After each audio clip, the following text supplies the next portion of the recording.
la RDC, sinon légèrement inférieure, apparaît plus grand que le continent africain tout entier. La France semble avoir la même dimension que le Mali. Pourtant, le Mali, 1 240 190 km², a une superficie qui est le double de celle de la France, 543 900 km².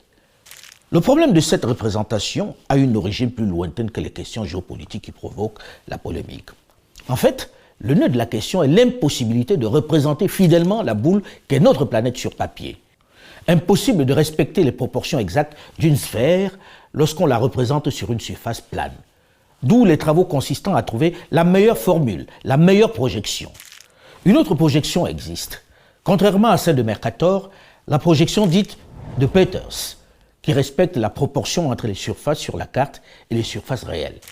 Ainsi, les rapports entre les surfaces des pays sur la carte correspondent aux rapports de leur surface réelle. L'Afrique apparaît bien 14 à 15 fois plus grande que le Groenland. Mais cette carte ne garde pas les bonnes formes des continents, au contraire de la carte de Mercator.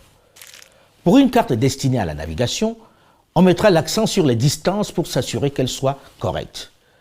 Pour une carte devant servir à la prise de décision, on privilégie la superficie.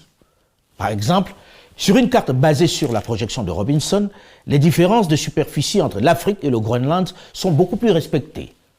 On peut voir sur la carte que l'Afrique peut contenir 10 fois le Groenland.